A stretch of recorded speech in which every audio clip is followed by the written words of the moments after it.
ಇದು ಸತ್ಯದ ಬೆಳಕು. ಯಾದಗಿರಿ ಜಿಲ್ಲೆ ಸುರಪುರದಲ್ಲಿ ಸಾಮೂಹಿಕ ಸಂಘಟನೆಗಳ ವತಿಯಿಂದ ಶ್ರೀ ಪ್ರಭು ಕಾಲೇಜ್ ಮೈದಾನದ ಜಾಗವನ್ನ ಯಾವುದೇ ಸಮಾಜಕ್ಕೂ ಮಂಜೂರು ಮಾಡಬಾರದೆಂದು ಆಗ್ರಹಿಸಿ ಸುರಪುರ ತಹಸೀಲ್ದಾರ್ ಕಚೇರಿಯ ಮುಂದುಗಡೆ 50ಕ್ಕೂ ಹೆಚ್ಚು ಸಂಘಟನೆಗಳು ಪ್ರತಿಭಟನೆ ಮಾಡಿ ಮಾನ್ಯ ಜಿಲ್ಲಾಧಿಕಾರಿಗಳಿಗೆ ಬರೆದ ಮನವಿ ಪತ್ರವನ್ನ ಮಾನ್ಯ ತಹಸೀಲ್ದಾರರ ಮೂಲಕ ಮನವಿಯನ್ನು ಸಲ್ಲಿಸಿದರು.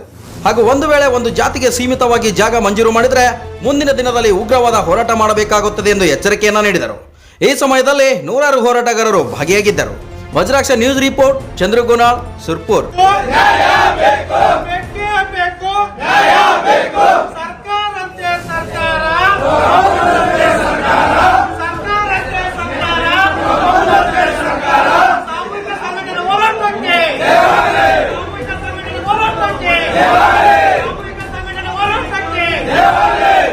ಈಗ ಸುರಪುರ ತಾಲೂಕು ಕಚೇರಿಯಲ್ಲಿ ಹೋರಾಟ ಮಾಡುತ್ತಿರುವ ಉದ್ದೇಶ, ಸುರಪುರ ತಾಲೂಕಿನಲ್ಲಿ ಪ್ರಭು ಕಾಲೇಜ್ ಮೈದಾನದ ಅಲ್ಲಿ ದಲಿತ ಸಂಘಟನೆಯರು ಸುಮಾರು ದಿನಗಳಿಂದ ಧರಣಿ ಕುಂತಿಗೆಸಿಂದ ಅವ್ರಿಗೆ ಜಾಗ ಬೇಕಂತಿಗೆಸಿಂದ ಬಹಳ ದಿನಗಳಿಂದ ಧರಣಿ ಕುಂತಿದ್ರು.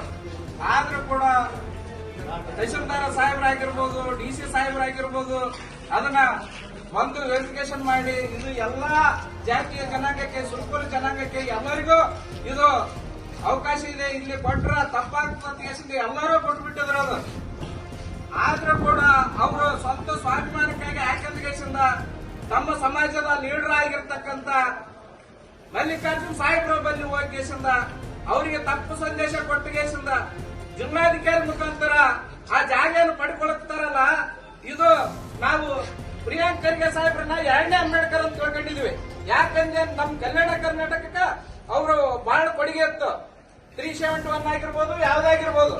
ಆದ್ರೆ ನೀವು ಈಗ ಉನ್ನತ ಸ್ಥಾನದಲ್ಲಿ ಎತ್ತಿಗೆಸಿಂದ ಒಂದು ಸಮಾಜ ಹೇಳಿದ್ದಂತ ಕೇಳಿಗೆಸಿಂದ ನೀವು ಒಂದು ಸಮಾಜಕ್ಕಾಗಿ ನೀವು ಜಿಲ್ಲಾಧಿಕಾರಿಗಳಿಗೆ ಫೋನ್ ಮಾಡಬಾರ್ದಿತ್ತು. ಮಾಡಿದ್ರು ಏನಾಯ್ತು, ಅಲ್ಲಿ ಸ್ವಾಸ್ಥ್ಯಿಕವಾಗಿ ಪರಿಸ್ಥಿತಿ ಏನದ ಪರಿಶೀಲನೆ ಮಾಡಿಗೆಸಿಂದ ಅದ್ರ ಜಾಗ ಕೊಡ್ರ ಅಂತ ಕೇಸಿಂದ ಅವ್ರಿಗೆ ಆದೇಶ ಮಾಡಿದ್ರ ನಾವು ಎಲ್ಲಾ ಸಮಾಜದ ಮುಖಂಡರ ಅಂತ ಕೇಸಿಂದ ನಮಗ ಪೂಜೆ ಮಾಡ್ತಿದೀವಿ. ಅದನ್ನ ಬಿಟ್ಟು ಕೇಸಿಂದ ಒಬ್ಬರಿಗೆ ಮಾಡುವಂತ ಆದೇಶ ಮಾಡಿದಿರಲ್ಲ, ಇದು ನಿಮಗ ಶೋಭೆ ತರಂಗಿಲ್ಲ, ನಿಮ್ಮ ವ್ಯಕ್ತಿತ್ವಕ್ಕೆ ಇದು ಗೌರವ ತರಂಗಿಲ್ಲ ಅಂತ ಕೇಸಿಂದ ಈ ಮುಖಾಂತರ ಹೇಳ್ತೀವಿ. ಯಾಕಂದ್ರ ನಾವು ಆ ಸಮಾಜದ ವಿರೋಧಿಗಳಲ್ಲ, ಅಂಬೇಡ್ಕರ್ಗಳ ವಿರೋಧಿಗಳಲ್ಲ. ಅವರು ಇಲ್ಲಿರ್ತಕ್ಕಂಥ ಜಾಗಗಳು ಎಲ್ಲಿ ಬೇಕಲ್ಲೇ ಕಬ್ಜಾ ಮಾಡ್ಕೊಂಡ್ರೆ ನಾವು ಯಾವ್ದು ಕೇಳಿಲ್ಲ.